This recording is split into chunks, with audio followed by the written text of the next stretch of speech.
오늘은 사도행전 13장 말씀입니다. 13장 말씀을 통해서 1차 선교여행, 이방 선교의 시작이라는 말씀을 같이 살펴보기를 원합니다. 벌써 사도행전 강의 17번째입니다. 12장에 이어서 13장 말씀입니다. 우리는 지금 사도행전을 통해서 기독교의 역사를 살펴보고 있습니다. 그것을 여는 중심 구절은 사도행전 1장 8절이라고 생각합니다. 오직 성령이 너에게 임하시면 너희가 권능을 받고 예루살렘과 온 유대와 사마리아와 땅끝까지 이르러 내 증인이 되리라는 그 말씀인데, 이 말씀이 어떻게 성취되는지 살펴보기를 원합니다. 이제 12장을 거쳐 13장입니다. 새로운 복음의 장이 열리고 있습니다. 이방인들에게 본격적으로 복음이 전해지기 시작한 것입니다. 이방인들에게로의 그 접근을 가로막았던 모든 영적인 혹은 정서적인 혹은 실질적인 장벽이 무너져 내렸습니다. 그 시작입니다. 지금으로부터 135년 전에 한 위대한 항해가 있었습니다. 두 명입니다. 한 사람은 미국 북장로회에서 파송된 호레이스 G. 언더우드 목사고, 또 한 명은 미국 남감리교에서 파송한 헨리 G. 아펜셀레입니다. 이들은 1885년 4월 5일 부활절이라고 합니다. 오후 3시에 재물포항을 눈앞에 두고 있었습니다. 인천항입니다. 3월 23일 요코하마를 출발한 이들은 잠시 부산항을 거쳐서 이날 4월 5일 날 재물포항에 도착한 것입니다. 이들의 도착은 우리나라의 운명을 완전히 뒤바꿔 놓은 위대한 항해라고 생각합니다. 여기에 저는 이들의 두 명과 함께 또 하나의 오버랩되는 두 사람을 살펴보기를 원합니다. 이들은 실루기아를 떠나서 살라미 항구로 향하고 있었습니다. 그 중에 한 명은 지중해를 바라보면서 이글거리는 열정의 눈을 가지고 지중해를 바라보는 한 사람입니다. 또 그 옆에는 그의 어깨에 손을 얹고 온화한 미소로 그를 쳐다보고 있는 또 한 사람입니다. 두 명. 그 옆에는 아무 생각 없이 난간에 턱을 괴고 흘러가는 바닷물결을 바라보고 있는 한 떡고물이 천국입니다.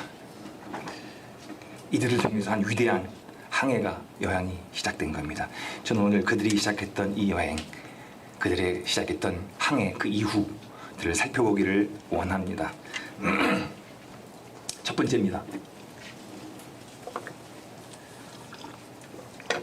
성령님께서 새로운 시작을 주도하신다는 것입니다. 성령님께서는 주도적으로 준비된 사람들을 통해서 자신의 일을 시작하신다는 것입니다. 첫 번째 소지입니다. 부르심을 통해서 시작된다는 것입니다. 새로운 시작은 성령님께서 사람을 부르심을 통해서 시작된다는 것입니다. 이 본문은 1절에서 3절 말씀입니다. 우리 1절 말씀만 읽어보도록 하겠습니다. 1절입니다. 시작. 안디옥 교회 선지자들과 교사들이 있으니 곧 바나바와 니게르라 하는 시므온과 구레네 사람 루기오와 분봉왕 헤롯의 젖동생 마나얀과 및 사울이라. 새로운 시작입니다. 안디옥 교회입니다. 하나님께서는 안디옥 교회를 사용하셔서 이방 선교를 시작하십니다. 어떻게 사용되는지 좀 더 살펴보기를 원합니다.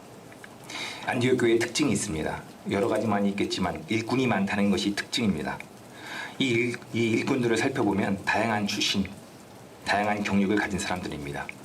이들은 인종과 또 지역과 출신과 또 계급과 신분을 뛰어넘어서 또 배경과 전력을 뛰어넘어서 하나가 되는 것을 봅니다. 1절 말씀을 살펴보면 여기에 시몬이 등장합니다. 그의 별명은 니게르입니다. 니게르라는 뜻은 검다란 뜻입니다. 아마 니그로가 이런 말이 나오지 않았나 생각도 드는데 아마 흑인 출신이 아니었을까 생각됩니다. 또 루기오입니다. 루기오는 북아프리카에 위치한 구레네 출신입니다. 그리고 바나바는 구브로 출신입니다.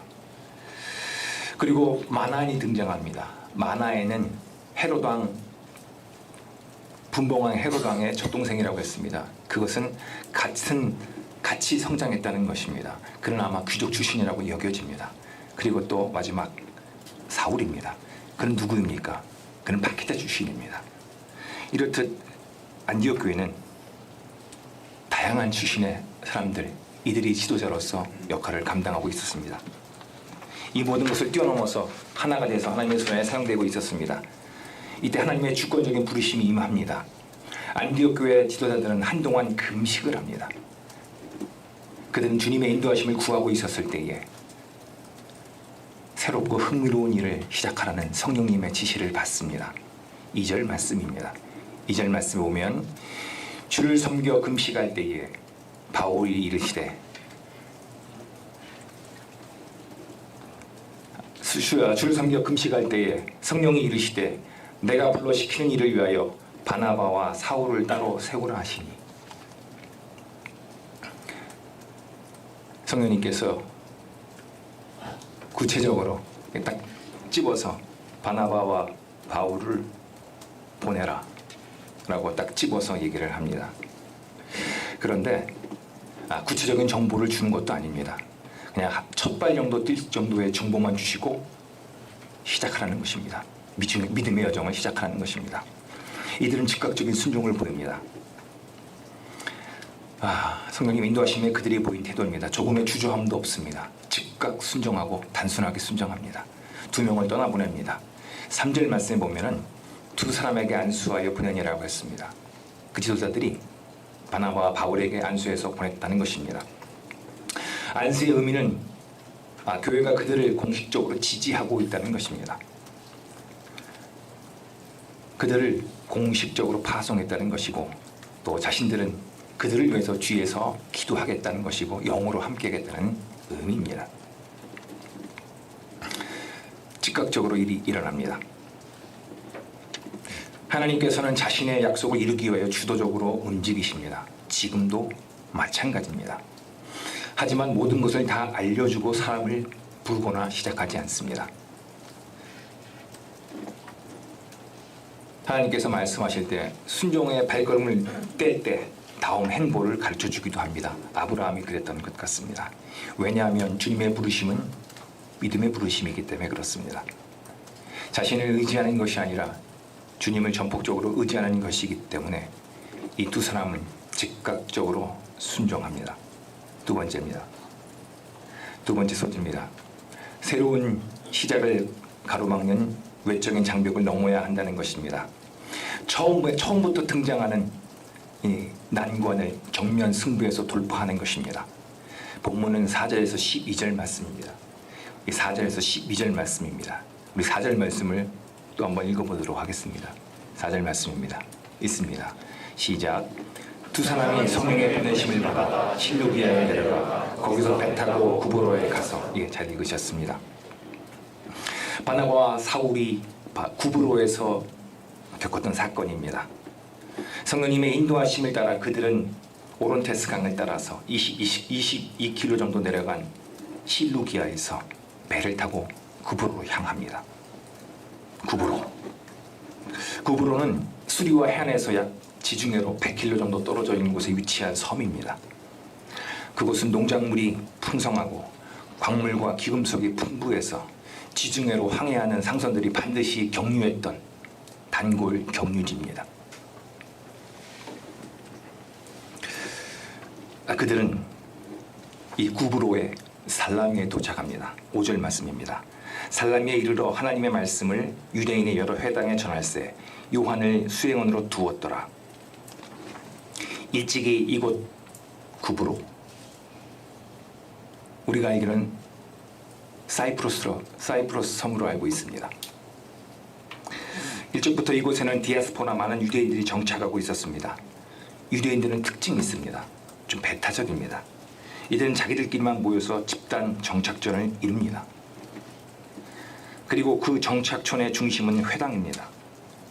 그렇기 때문에 이 전도팀은 회당을 중심으로 전도하기로 이렇게 한 것 같습니다.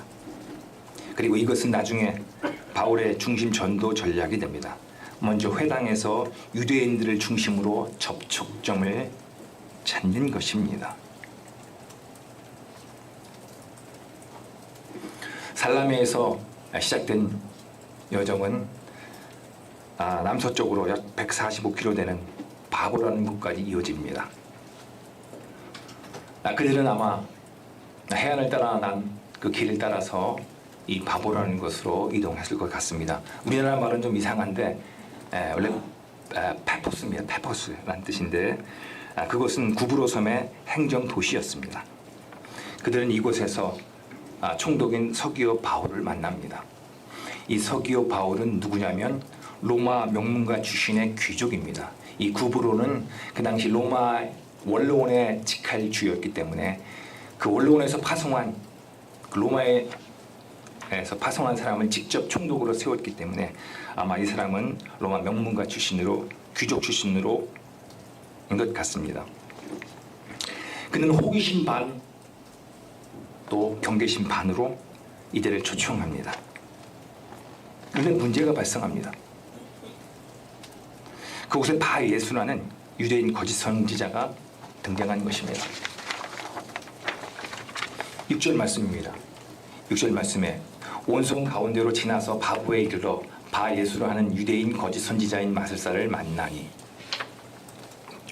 이 사람이 누구입니까? 이 사람의 이름은 바 예수라고 합니다. 바 예수라는 것은 헬라어로 구원의 아들이라는 뜻입니다. 바라는 것은 아들이라는 뜻입니다. 바 예수. 예수라는 것은 여호수아의 헬라식 표현입니다. 즉 구원의 아들이라는 뜻입니다.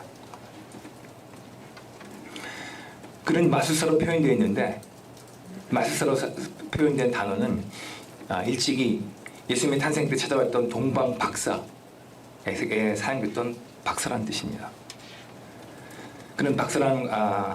그는 고등 교육을 받고 점성술과 비술을 사용한 전문가로 보입니다. 엘루마라는 뜻은 아람어로 선견자, 현자, 똑똑한 사람이라는 뜻입니다. 그는 아마 총독의 이 서기오 바울의 고문으로서 그에게 깊은 영향력을 주고 있었던 것 같습니다. 그는 이러한 영향력을 통해서 총독이 복음 듣는 것을 방해합니다. 8절 말씀입니다.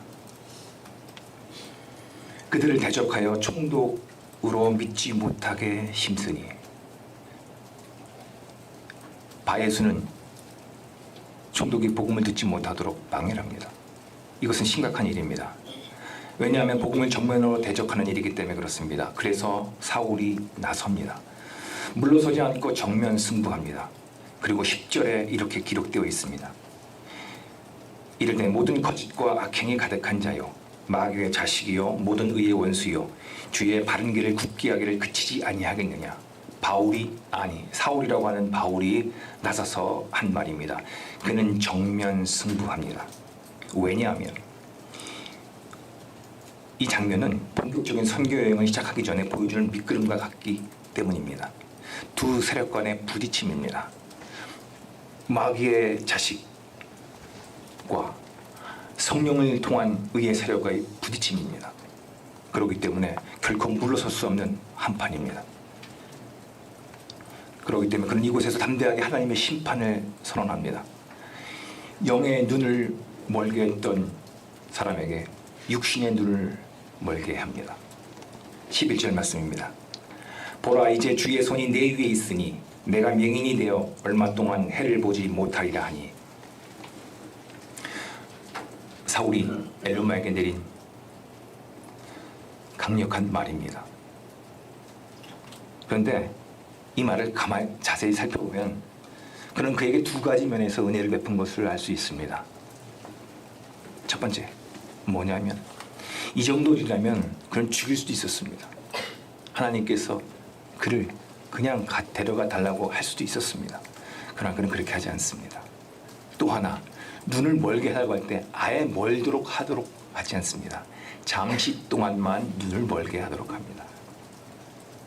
이것은 사울의 마음에 갖고 있었던 사람을 불쌍히 여기는 마음이라고 생각합니다.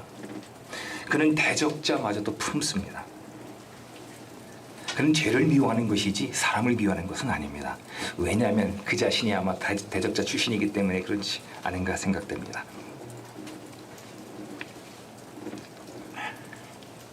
이때 놀라운 일이 또 생깁니다. 총독 서기오 바울이 변화가 나타나는 것입니다. 서기오 바울이 회심한 겁니다. 복음을 받아들인 것입니다. 믿게 되는 것입니다. 12절 말씀입니다. 이에 총독이 그렇게 된 것을 보고 믿으며 주의 가르치심을 놀랍게 여기니라. 보십시오. 서기오 바울이 변화가 된 것입니다. 믿게 된 것입니다. 그런데 그가 어떻게 믿게 된 것입니까? 마치 이적이 일어나는 것을 보고 믿는 것 같지만 자세히 보십시오. 그가 놀라는 것은 주의 가르치심을 놀랍게 여긴 것입니다. 그를 변화시킨 것은 이적이 아닙니다. 하나님의 말씀이, 가르침이 그를 변하게 한 것입니다. 우리가 조심할 것이 있습니다. 기적이 사람을 변화시키지 않습니다. 만약 기적이 사람을 변화시킨다면 우리는 지금도 기도를 해야 됩니다. 이런 기적을 저에게 임해 달라고 기도해야 됩니다. 이적이 사람을 변화시키는 것이 아닙니다. 하나님의 말씀이 모든 것을 해결합니다. 하나님 말씀이 서기오 바울을 변화시킨 것입니다. 기적이 문제를 해결시키는 것이 아닙니다. 하나님의 말씀이 사람을 변화시킵니다. 저는 일대지를 마치고 싶습니다. 이곳에서 교훈과 적용점을 찾고 싶습니다. 첫 번째, 새로운 시작을 두려워하지 말아야 한다는 것입니다. 새로운 시작을 두려워하지 말아야 한다는 것입니다. 먼저 첫 번째, 예수님을 자신의 구세주와 주님으로 모시는 믿음의 결단 내리는 것을 두려워해서는 안 됩니다. 말씀을 통해서 성령님께서 내 마음속에 강하게 감동을 주었을 때 예수님을 내 생의 가장 소중한 분으로 모시는 그 믿음의 결단을 내리는 것, 그 시작을 두려워해서는 안 됩니다. 두 번째입니다. 또 우리에게 배울 기회가 주어졌을 때 그것을 시작하는 것을 두려워해서는 안 됩니다. 혹시 내게 성경 공부를 시작할 수 있는 기회가 주어졌습니까? 그것을 놓치지 말기를 바랍니다. 새로운 시작을 두려워하지 말기 바랍니다. 또 하나, 말씀에 대한 순종할 그런 마음의 결심이 생깁니까? 그것을 시작해야 됩니다. 단지 지식적으로 말씀을 이해하는 것에 그치는 것이 아니라 이 말씀을 내 삶 가운데 반드시 지키겠다라는 그 순종의 결단, 그것이 생겼습니까? 그러면 시작하시기 바랍니다. 예전에 제가 20여 년이라고 생각되는데 설교를 이렇게 한 적이 있었습니다. 설교를 하고 난 다음에 항상 뒤끝이 깨끗하지 않았습니다. 어떤 느낌이 들었냐면은 제가 빈 깡통 같다는 생각이 들었습니다. 제가 말을 하는데 그런 생각이 들었습니다. 그래서 그때 마음이 결심을 했습니다. 내가 말씀을 전할 때에 이 말씀대로 살았으면 좋겠다 라는 생각이 들었습니다. 목사님께서 제게 이런 얘기를 했었습니다. 네가 알고 있는 것을 살고 있느냐. 그 얘기가 제게는 충격이었습니다. 그래서 그냥 그때 마음에 결심을 했습니다. 그래서 그 이후로는 설교에 올라가지 못했습니다. 마음에 결심을 했습니다. 내가 말하는 거에 대해서 내가 내 삶으로 한번 확증하고 싶다 라는 생각이 들었습니다. 그로부터 20여 년의 세월이 지났습니다. 제게 그런 결단을 내린 때가 있었습니다. 새로운 시작, 그것이 어떤 것이든지 성령님께 주신 감동이라면 두려워하지 말고 시작하기 바랍니다. 첫 번째 대지를 마치도록 하겠습니다. 두 번째 대지입니다.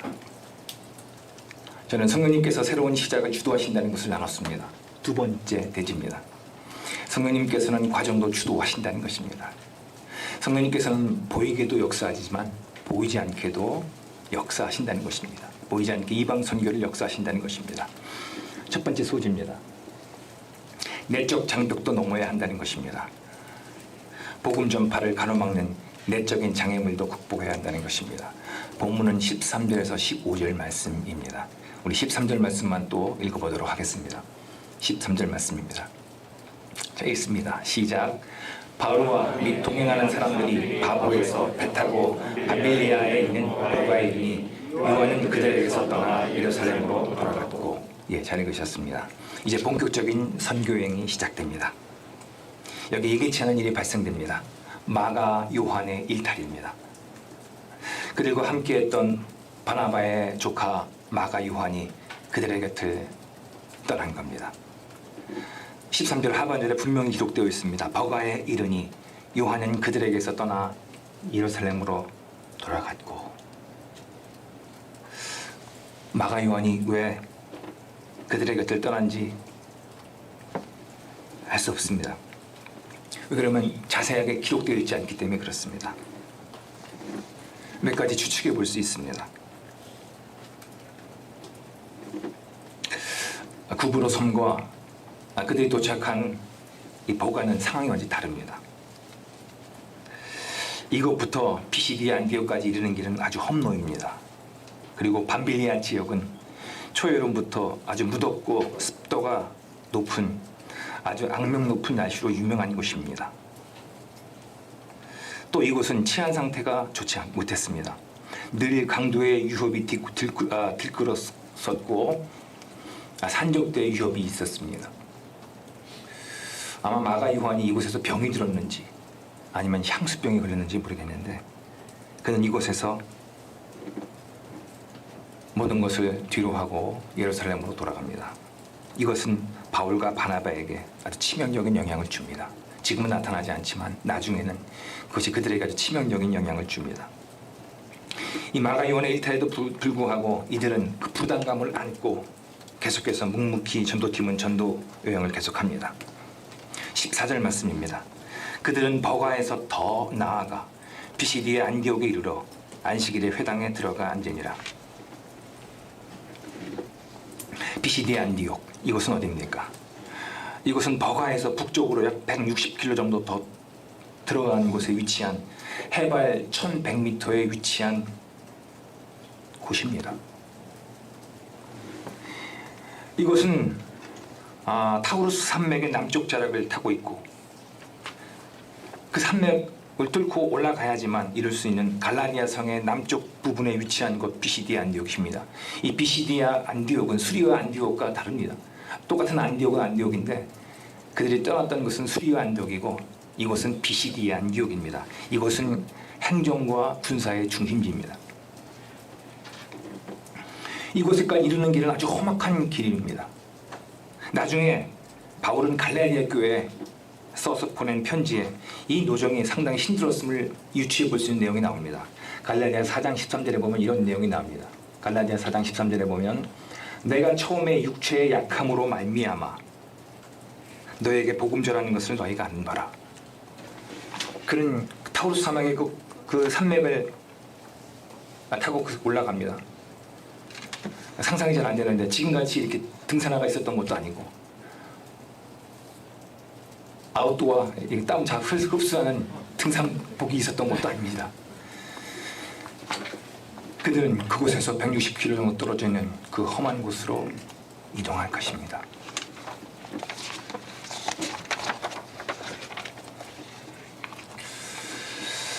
바울은 이곳에서 아마 말라리아에 걸렸을지도 모르고 아니면 그 유명한 지나가는 나그네들 약탈하는 유명한 산적대를 만나서 곤욕을 치렀을지도 모릅니다. 그들은 이 위기에 이 힘든 어려움을 뛰어넘고 드디어 피시디아 안디옥에 도착을 합니다. 그리고 계속 선교를 이어갑니다. 보십시오. 믿음의 길을 갈 때 좋은 일만 있지 않습니다. 좋은 일만 있으면 좋겠는데 외적으로 그리고 또 내적으로 어려움이 있습니다. 특별히 내적인 어려움이 우리를 더 어렵게 하는 것 같습니다. 관계의 어려움입니다. 근데 우리가 여기서 가져야 될 것이 있습니다. 그것은 뭐냐면 틀린 것이 아니라 부족한 것이라는 것입니다. 우리 한번 따라했으면 좋겠습니다. 틀린 것이 아니다. 부족한 것이다. 예, 마가 요한을 바라보는 태도입니다. 마가 요한은 부족한 것이지 틀린 것이 아닙니다. 그는 아직 그것을 감당할 만큼 능력이 안 된 겁니다. 나중에 마가 요한은 하나님 손에 깊이 다루어집니다. 그래서 그는 영적 성숙을 이룹니다. 그래서 최초로 예수님의 생애를 다뤘던 마가복음을 쓰게 됩니다.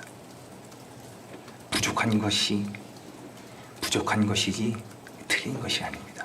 우리가 이런 시야를 가져야 합니다. 그에게는 더 배울 것이 필요했습니다. 그에게는 영적 성숙이 필요했던 것입니다.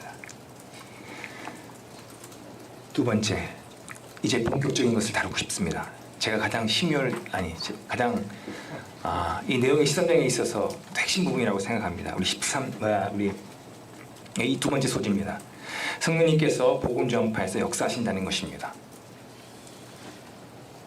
바울이 피시디아 안디옥 회당에서 전했던 메시지 내용입니다. 이곳에 강력한 복음의 능력이 나와 있습니다. 16절부터 41절까지 내용입니다. 우리 16절만 읽어보도록 하겠습니다. 16절 말씀만 읽어보도록 하겠습니다. 읽습니다. 시작.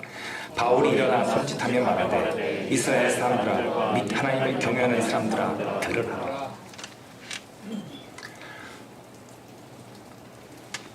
바울이 이제 피시디아 안디옥에서 말씀을 전합니다. 이 내용을 요약해보면 네 가지로 요약할 수가 있습니다. 그가 얼마나 말씀에 정통한지 또 볼 수 있는 내용입니다. 첫 번째, 그는 이스라엘의 선택을 얘기합니다. 하나님께서 이스라엘 백성을 선택하고 높이셨다는 것입니다. 우리 17절 말씀입니다. 이 이스라엘 백성의 하나님이 우리 조상들을 택하시고 애굽 땅에서 나그네 된 그 백성을 높여 큰 권능으로 인도하여 내사 하나님께서는 이스라엘 백성을 택하셨다는 것입니다. 그리고 그들을 높이셨다는 것입니다. 그래서 이집트의 노예 상태에서 벗어나게 하셨고 광야에 40년을 지나게 하셨으며 가나안 땅을 점령하게 하셨다는 것입니다. 450년의 시간을 통해서 가나안 땅을 그들에게 주었다는 것을 얘기하고 있습니다. 두 번째, 또 그는 다윗과 사울왕에 대해서 얘기를 합니다. 사사시대를 거쳐 왕정시대에 들어간 얘기를 합니다. 그럼 두 왕을 얘기합니다. 한 명은 사울이고 한 명은 다윗입니다.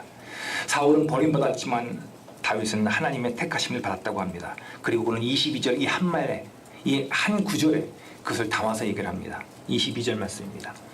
패하시고 다윗을 왕으로 세우시고 증언하여 이르시되 내가 이새의 아들 다윗을 만나니 내 마음에 맞는 사람이라 내 뜻을 다 이루리라 하시더니 두 명이 등장합니다. 사울왕과 다윗왕입니다. 이들의 차이가 있습니다. 사울왕은 사람이 세운 왕이고 다윗왕은 하나님이 세운 왕입니다. 사울왕은 자기 뜻대로 마음대로 행하는 사람이었고 다윗은 하나님의 뜻대로 행하는 사람입니다. 사울이 죄의 전형을 보여준다면 다윗은 의의 전형을 보여준다고 생각을 합니다. 이어서 그는 곧바로 다윗의 후손 예수님에 대해서 얘기를 합니다. 23절입니다. 하나님이 약속하신 대로 이 사람의 후손에서 이스라엘을 위하여 구주를 세우셨으니 곧 예수라. 그는 다윗의 후손을 통해서 예수님이 오셨다고 얘기를 합니다. 이 예수님은 세례 요한의 증거를 받은 자인데 종교 지도자들의 버림을 받아서 이방 총독에 의해서 죽음을 당한 예수님에 대해서 얘기를 합니다. 예수님의 죽음에 대해서 얘기를 합니다. 그러면서 그 예수님의 그 죽으심과 그 부활하심이 얼마나 중요한지에 대해서 시편 두 개의 시편을 가지고 얘기를 합니다. 시편 2편과 시편 2편 7절과 그리고 시편 16편 10절 말씀을 통해서 예수님의 그 죽으심의 그 부활하심이 얼마나 소중한지를 얘기를 합니다. 시편 16편 10절입니다. 우리 여기서 37절로 나와 있습니다. 37절 말씀입니다. 하나님께서 살리신 이는 썩임을 당하지 아니하였나니라고 했습니다. 이 말이 무슨 말입니까?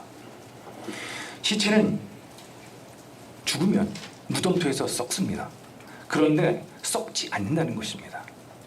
이것은 다윗에게 해당되는 말이 아니라는 것입니다. 왜냐하면 다윗도 썩었기 때문입니다. 그렇게 썩지 않을 분이 앞으로 오실 것이라고 시편 16편 10절에 예언되어 있는 것입니다. 바울은 그것을 가지고 얘기를 하는 것입니다. 예수님께서 십자가에 죽으셨지만 다시 살아나셨다, 부활하셨다는 것입니다. 그리고 그 의미에 대해서 얘기를 합니다. 그리고 그가 죽으셨지만 다시 살아남으로 통해서 두 가지를 이뤘다고 얘기를 합니다.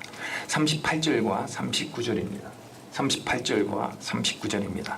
그러므로 형제들아 너희가 알 것은 이 사람을 힘입어 죄 사함을 너희에게 전하는 이것이며 또 모세의 율법으로 너희가 의롭다 하심을 얻지 못하던 모든 일에도 이 사람을 힘입어 믿는 자마다 의롭다 하심을 얻는 이것이라고 했습니다. 두 가지입니다.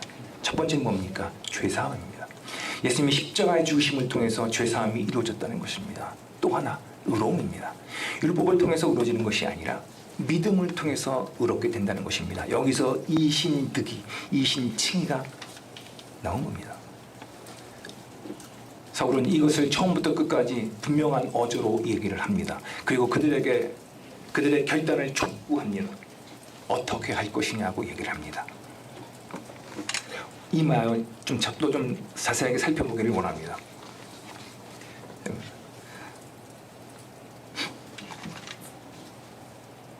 바울이 전한 메시지를 통해서 도전받고 싶은 것이 있습니다. 그것은 그가 철저하게 말씀 중심되었다는 것입니다. 그는 기회가 주어졌을 때 헬라의 철학을 논하지 않았습니다. 그는 플라톤이나 아리스토텔레스의 철학을 논하지 않습니다. 혹은 그는 라틴 제국, 로마 제국의 정치 체제나 혹은 법률을 논하지도 않습니다. 혹은 그는 가나안이나 페니키아의 상수를 얘기하지도 않습니다. 그가 능력이 없어서도 아닙니다. 그는 이 부분을 아주 자세하게 뚜렷하게 얘기해 줄 수 있는 능력이 있지만 그는 그렇게 하지 않습니다. 그는 노예제도나 그 당시의 사회 부조리에 대해서도 얘기하지 않습니다. 왜냐하면 그는 그것들이 사람을 변하지 못하게 한다는 것을 알고 있었기 때문에 그렇습니다. 그는 하나님의 말씀이 그들을 변화시킨다는 확신이 있었기 때문에 처음부터 끝까지 오직 하나님의 말씀만 전하는 것입니다. 오직 하나님 말씀만 사람을 변화시킵니다. 지금은 팬데믹 코로나19로 인해서 어려움을 당하고 있습니다. 저는 이 코로나19로 인해서 생겨난 안 좋은 습관이 하나 있습니다. 그것은 뭐냐면 자다가 이렇게 눈을 뜨는 것입니다. 그리고는 그날 했던 일이 생각나는 것입니다. 오늘 카페에서 영원하고 성경 공부했는데 카페에 어떤 사람이 기침을 했는데 그런 생각이 든 겁니다. 자다가 큰일 났다 그런 생각이 듭니다. 그러면 어떡하냐? 약속을 주장합니다. 제 약속의 말씀은 사도행전 27장 24절 말씀입니다. 바울아 두려워하지 말라. 내가 가이사 앞에 서야겠고 또 하나님께서 너와 함께 항해하는 자를 다 내게 주셨다 하였으니 이 말씀을 이렇게 주장하면 마음이 또 이렇게 또 편안해집니다. 그리고 또 잡니다. 그 다음날 자다가 또 일어나면 눈 뜹니다. 갑자기 이렇게 기침이 나옵니다. 드디어 올 곳이 왔구나. 이러면 안 되는데 그런 생각이 듭니다. 그러면 또 말씀을 생각합니다. 그러면 또 이렇게 마음이 또 안정됩니다. 또 그 다음날 또 자다가 이번 열이 납니다. 정말이구나. 자, 왜 제가 이런 얘기를 합니까? 코로나가 순식간에 이렇게 바뀌지 않는 것 같습니다. 그리고 중요한 것은 저도 안 바뀝니다. 그렇게 말씀 무지하면서 극복해서 이제 끝나야 되는데 또 두려움이 생깁니다. 사람은 그렇습니다. 환경도 잘 안 바뀌고 그리고 사람도 잘 안 바뀝니다. 그러나 하나님 말씀은 위대합니다. 하나님 말씀이 사람을 바뀌는 겁니다. 아마 바울에게는 이런 확신이 있었던 것 같습니다. 그래서 그는 말씀만 전합니다. 이 두 번째 대제를 마치면서 교훈점을 찾고 싶습니다. 은혜의 시야를 가져야 된다는 것입니다.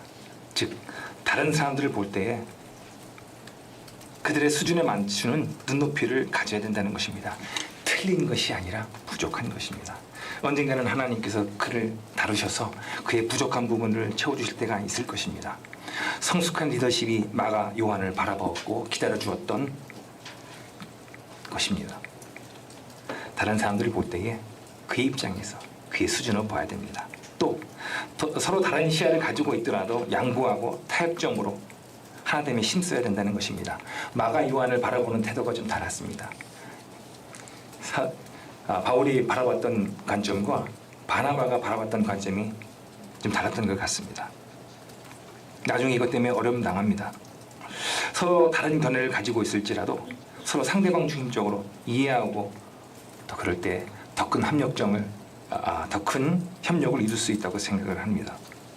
상대방 입장에서 생각하는 것입니다. 또 사람을 바꾸는 것은 은혜라는 것을 알아야 된다는 것입니다. 율법의 행위가 사람을 바꾸지 않습니다. 하나님 은혜가, 말씀을 통해 그에게 은혜가 임할 때 그에게 변화가 나타나는 것입니다. 은혜가 바뀐다는 확신을 가져야 된다는 것입니다. 저는 이제 두 번째 대지도 마치고 싶습니다. 성령님께서 시작하고 성령님께서 과정을 이끄신다는 것입니다. 마지막입니다. 마지막 세 번째 대지입니다. 성령님께서 결실을 맺게 하신다는 것입니다. 이 모든 것을 뛰어넘어서 성령님께서 열매를, 외적인 열매와 내적인 열매를 맺게 한다는 것입니다. 첫 번째 소지입니다. 외적인 결실을 가져온다는 것입니다. 즉 성령님께서 역사하실 때 잃어버린 영혼이 그리스도께 돌아온다는 것입니다. 우리 본문 말씀은 42절부터 49절까지의 말씀입니다.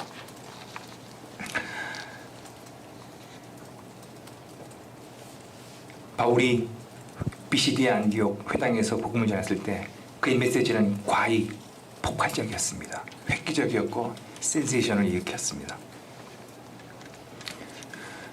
두 가지 반응으로 나눕니다. 43절에 보면 이 바울의 메시지에 강하게 반응을 보인 사람이 나타납니다. 43절입니다. 제가 43절을 제가 한번 읽어보도록 하겠습니다. 회당의 모임이 끝난 후에 유대인과 유대교에 입교한 경건한 사람들이 많이 바울과 바나바를 따르니 두 사도가 더불어 말하고 항상 하나님의 은혜 가운데 있으라 권하니라. 여기에 바울이 전한 메시지에 반응을 보인 사람이 등장합니다. 누구입니까? 43절에 보니까 유대인과 유대교에 입교한 경건한 사람들이 반응을 보입니다. 유대교에 입교한 경건한 사람들, 이 사람들은 누구입니까? 이 사람들을 살펴보기를 원합니다. 이들은 영적으로 주려 있는 사람들입니다. 이들은 목이 메말라 있는 사람들입니다. 그들은 목숨을 걸고 할례를 받은 사람들입니다. 목숨을 걸고 할례를 받아서 자신의 배경을 뒤로 하고 유대교에 입교한 이방인들입니다. 그들은 자신의 목숨을 걸었고 그리고 자신들의 배경을 뒤로 하고 유대교에 들어왔습니다. 그들이 그러면 죄사함의 자유를 누릴 줄 알았습니다. 하지만 죄사함의 자유를 누리지 못했습니다. 그들은 율법을 지키기 위하여 정말 전심을 기울였던 사람입니다. 율법을 통해서 의로움을 이룰 줄 알았습니다. 하지만 의로움은커녕 정죄감만 더 심해졌습니다. 그들을 자유롭게 할 줄 알았는데 오히려 무거운 짐으로 그들을 내리누르고 있었습니다. 그러다가 이 바울의 메시지를 들은 것입니다. 그들에게 있어서는 굶주린 자가 밥을 먹은 것이고 목마른 자가 물을 마신 것입니다. 그렇기 때문에 그들은 가만히 있을 수 없었기 때문에 강한 반응을 보입니다. 이 사람들은 누구입니까? 이 사람들은 48절에 보니까 영생을 주기로 작정한 자들입니다. 48절에 보면 이방인들이 듣고 기뻐하여 하나님 말씀을 찬미하며 영생을 주기로 작정된 자는 다 믿더라고 했습니다. 이들은 누구입니까? 이들은 영생을 주기로 이미 작정된 하나님의 사람들입니다. 이들이 반응을 보입니다. 또 하나, 받아들인 자들도 있었지만 거부하는 자들이 있습니다. 그들이 누구입니까? 45절 말씀에 보니까 유대인들이 그 무리를 보고 시기가 가득하여 바울이 말하는 것을 반박하고 비방하거든이라고 했습니다.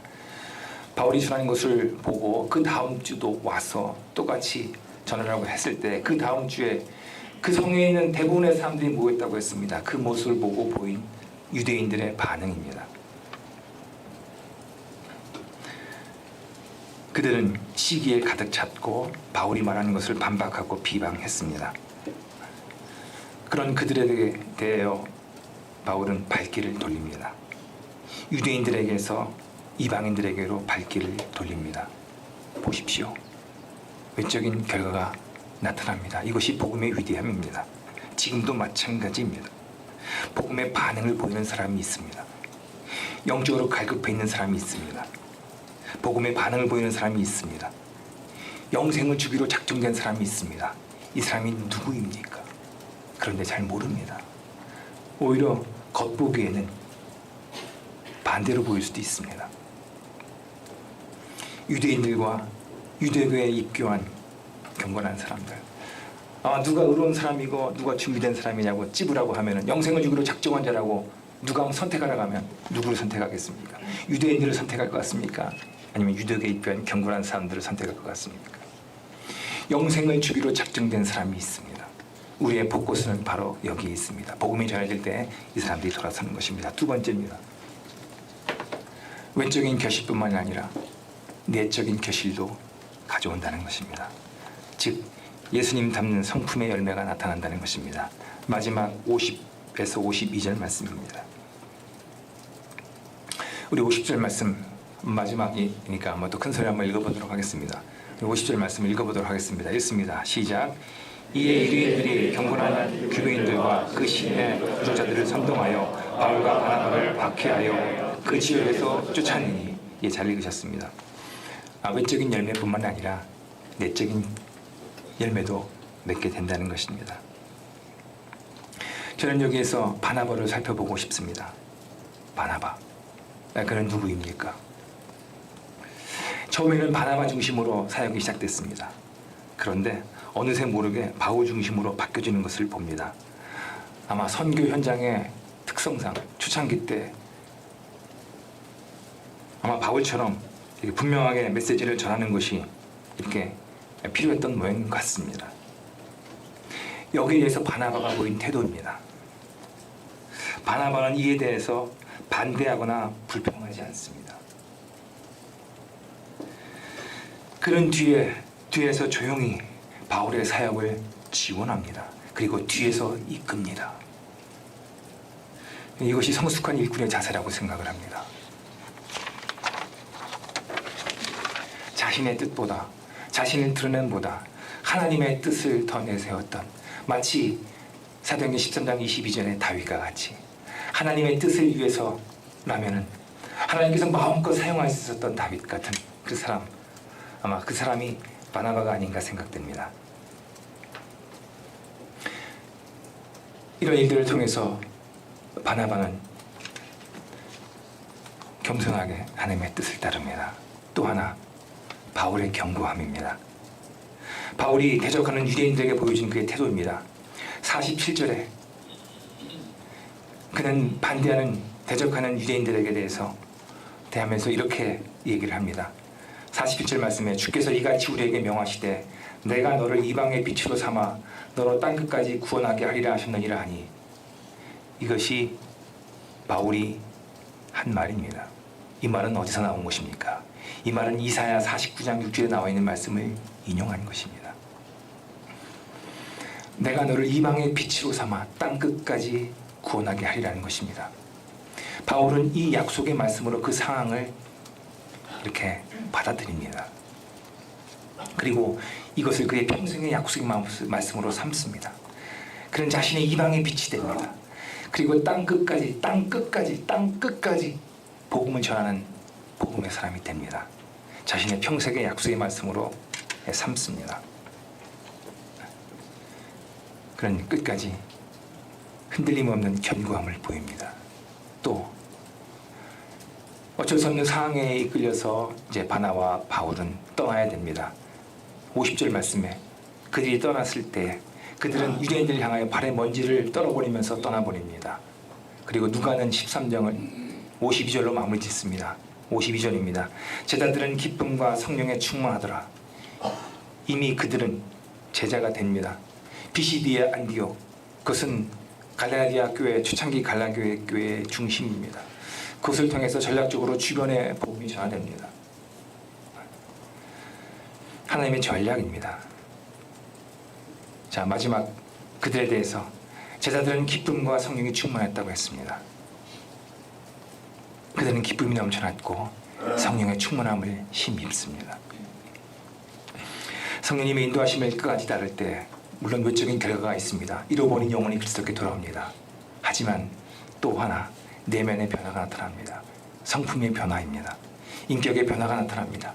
겸손함과 견고함과 기쁨입니다. 저는 이제 말을 맺고 싶습니다. 교훈과 적용점을 찾고 싶습니다. 첫 번째, 열매에 대한 기대감을 가져야 한다는 것입니다. 열매에 대한 기대감, 먼저 첫 번째로 외적인 결실에 대한 소망을 가져야 된다는 것입니다. 잃어버린 영혼에 대한 관심을 갖는 것입니다. 영생을 주기로 작정한 사람이 있습니다. 그 사람이 누구인지는 모릅니다. 그렇기 때문에 나가서 부딪혀봐야 합니다. 그러나 분명히 복음이 전해졌을 때 돌아오는 영혼이 있습니다. 잃어버린 영혼, 복음을, 영생을 주기로 하나님께 정해진 자가 있습니다. 반드시 반응을 보이는 자가 있습니다. 내가 직접 나가서 전해서 그들을 얻는 것입니다. 혹 직접 나가지 못하더라도 간접적으로 기도할 수 있습니다. 외적인 결실을 소망해야 한다는 것입니다. 두 번째, 내면의 성품의 성숙을 기대해야 된다는 것입니다. 혹시 지금 내가 할 수 없는 어떤 성품이 있지 않습니까? 내가 갖고 싶은 성품이 있지 않습니까? 불가능하게 여겨지는 내 당신이 어려움이 있지 않습니까? 남이 잘 되는 걸 보면 입으로는 분명히 축하를 하는데 배가 아픈 것을 느낄 수도 있습니다. 그리고 어떤 일을 시작하면 끝을 보지 못하는 그런 인내하지 못하는 자신의 연약함을 발견할 수도 있습니다. 혹은 늘 불안하고 두렵고 어떤 일을 하기 전에는 늘 염려와 근심 걱정으로 사로잡히는 자신을 이렇게 안타까워할 수가 있습니다. 하지만 보십시오. 예수님을 끝까지 따라갈 때에, 성령의 인도하심을 따라갈 때에 나도 모르게 어느새 이런 면에 있어서 진보가 나타나는 것입니다. 성령님께서 바꿔주시는 것입니다. 그럴 때 잊지 마십시오. 내가 마치 처음부터 그랬냐, 잊지 마십시오. 내가 처음부터 금슬한 마음을 가졌던 양, 아니면 내가 처음부터 어떤 환경에도 물러서지 않는 그런 견고함이 있었던 것처럼, 혹은 내가 언제나 늘 어려움 가운데 이기는 그 마음의 그 기쁨과 평안을 유지했던 사람으로 처음부터 그랬던 것으로 여기지 마십시오. 잊지 마십시오. 성령님께서 그렇게 하실 것입니다. 마지막, 좀 더 구체적인 제안을 하고 싶습니다. 외적인 열매와 내적인 열매에 맺을 거에 대한 약속의 말씀을 잡는 것이 중요하다고 생각을 합니다. 그저 막연하게 맺을 것이라고 바라보는 것이 아니라 구체적인 하나님의 약속을 잡는 것입니다. 바울이 그렇게 했습니다. 이사야 49장 6절 말씀을 자신의 약속의 말씀을 잡았다는 것처럼 자신의 약속으로 잡는 것입니다. 고린도후서 1장 20절 말씀엔 이런 말씀이 있습니다. 하나님의 약속은 얼마든지 그리스도 안에서 이해가 되니 그런즉 그로 말미암아 우리가 아멘하여 하나님께 영광을 돌리게 되느니라. 하나님의 말씀은 위대합니다. 사람이 겨우 각오로 결심으로 바꾸는 것 아닙니다. 환경과 제도와 이념이 바꾸는 건 아닙니다. 하나님의 말씀이 들어갔을 때, 그 말씀이 그의 내면에 정말 인격으로 부딪혔을 때, 그것을 받아들여졌을 때, 그 말씀이 그의 내면에 변화를 일으켰을 때 많이 변합니다. 그렇기 때문에 우리는 하나님의 약속의 말씀을 붙잡고 이것이 이루어질 때까지 포기하지 않고 주장하면서 기도해야 합니다. 이제 말을 맺도록 하겠습니다. 위대한 시작, 하나님의 새로운 시작, 그것은 성령님께서 시작하신 것입니다. 준비된 사람들을 통해서 성령님이 이루신 것입니다. 성령이 시작하셨고 성령이 보이지 않는 곳에도 주도하셨고 과정을 이끄셨습니다. 그리고 성령님께서 열매와 결실을 맺게 하셨습니다. 잃어버린 영혼이 그리스도께 돌아왔고 그 가운데 연약했던 사람의 심령이 겸손해졌고 견고해졌으며 기쁨과 그리고 즐거움이 넘쳤습니다. 저는 성령님의 인도하심에 늘 깨어있으므로 이런 축복을 다 누리시는 우리 형제자매님들 되시기를 예수 그리스도의 이름으로 축원합니다. 아멘. 다 같이 기도하는 시간을 갖도록 하겠습니다. 오늘 깨달은 말씀을 가지고 같이 기도하는 시간을 갖도록 하겠습니다.